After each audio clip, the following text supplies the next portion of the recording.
Eu cheguei na igreja em 1980, fazem 37 anos, e eu cheguei na igreja quando recém tinha mudado a abolição, né? Era na funerária e tinha passado para a atual igreja que é para onde funcionava uma antiga funerária. Isso.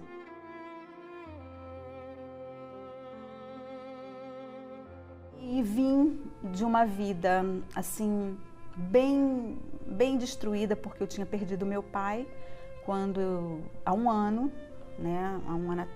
Desde essa em 70, um ano e pouquinho, 78. No finalzinho de 78 eu havia perdido meu pai.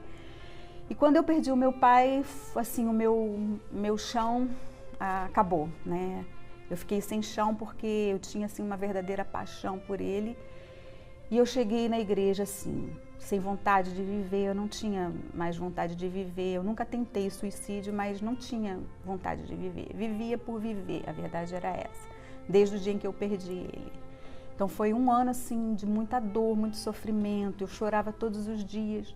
E quando nesse dia eu entrei na igreja, foi algo assim imediato. Essa tristeza que tinha dentro de mim, ela sumiu. Eu entrei com essa tristeza e saí já diferente. E desde esse dia, eu nunca mais saí da igreja, são 37 anos. A minha família chegou um pouco antes até da família da Ângela, porque os meus pais, eu venho de uma família muito problemática. O meu pai e a minha mãe sempre tiveram muito problema em casamento. E eu e meu irmão vivenciamos muitas brigas, muita violência doméstica. E naquela época não se falava muito disso, mas isso era uma coisa constante na vida da gente.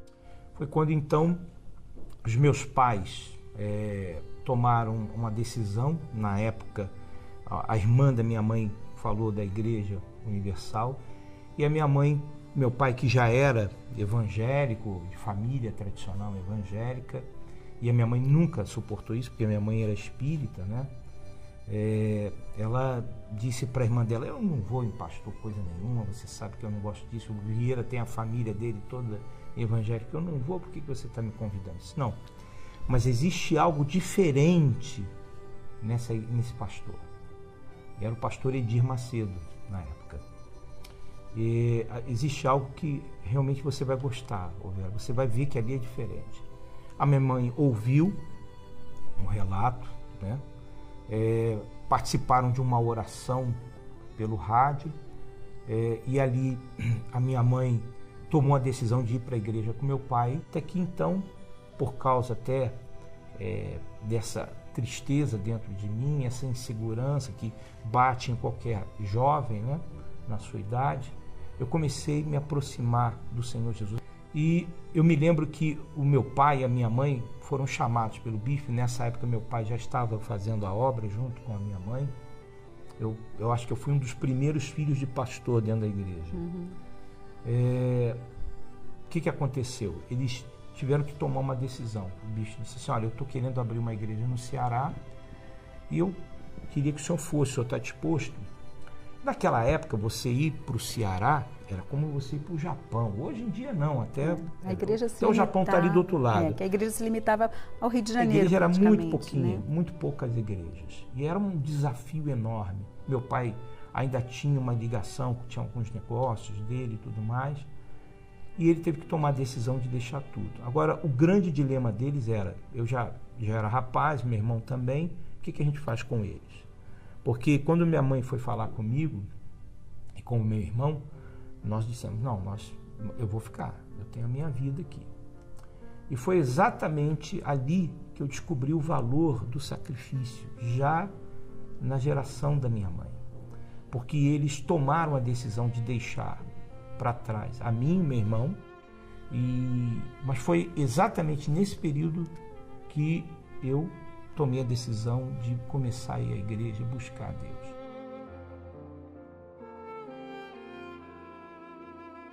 E os anos foram passando, me custou muito, eu demorei bastante, por conta de eu ser uma pessoa muito sentimental. Isso me dificultou muito, porque embora aquela tristeza que eu tinha em relação a perda do meu pai, porque foi algo que foi um acidente, então foi uma coisa assim, claro que ninguém está preparado para perder ninguém, né? Mas foi algo muito assim, brusco, e por eu ter aquela paixão por ele, isso foi muito mais difícil para mim, talvez, que até para meus outros familiares. Mas isso foi uma coisa que foi passando, e aí eu fui me envolvendo com as coisas de Deus, e até tive a oportunidade de trabalhar na igreja, na parte administrativa, tive um contato mais de perto com o bispo, fiquei trabalhando como secretária dele durante algum tempo, e foi quando eu conheci o Marcos, né? E aí começa a nossa história. Tanto a Ângela como eu, a gente queria servir a Deus. A gente não casou porque a gente se gostava apenas. A gente casou porque a gente queria servir a Deus. Mas quando eu casei com a Ângela, eu estava buscando alguém que tivesse a mesma disposição. Porque naquele momento, naquele período já, eu me lembro, eu queria servir a Deus. Eu queria deixar tudo para servir no altar. Deixar a faculdade, universidade, trabalho, fosse o que fosse. E aí eu queria saber se a Ângela seria essa pessoa. Eu me lembro que eu comecei a observar a mãe da Ângela. O pai já não estava, era menos um com quem eu tinha que me preocupar, coitada. Eu queria saber se a Ângela era muito apegada à família, aquela coisa toda e tal. E aí, então, a gente acabou se casando. E aí já estávamos no altar, foi né? um ano de namoro. Eu já era pastor nessa época. Ele né? já cuidava de uma igreja, na Toqueiro, Penha, né? no Rio. E a gente casou e aí começou, né? São 32 anos que nós temos, vamos fazer esse ano, 32 anos de casado. E nesses 32 anos, a gente servindo a Deus, né? Tivemos a oportunidade de estar em vários países, de começarmos trabalhos, ver a igreja surgir do nada. E hoje, né, a igreja está aí com tantas pessoas com a vida transformada. E nesses 32 anos a gente teve as nossas filhas. Tivemos as né? duas, né? Que servem a que Deus. hoje estão servindo a Deus, fazem a obra. As duas estão fazendo a obra nos Estados Unidos, casadas com pastores. E que é um privilégio, para mim é um privilégio ter minhas filhas servindo a Deus.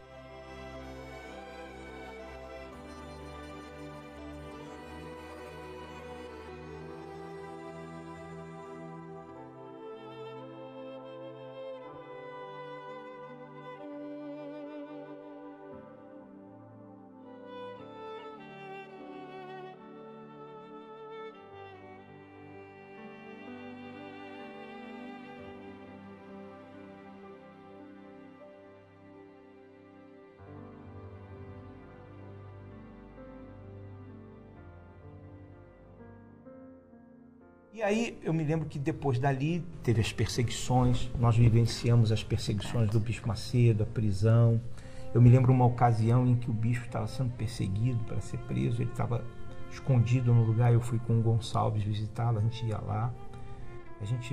Eu passei vários momentos difíceis porque a igreja ela era alvo de graves perseguições.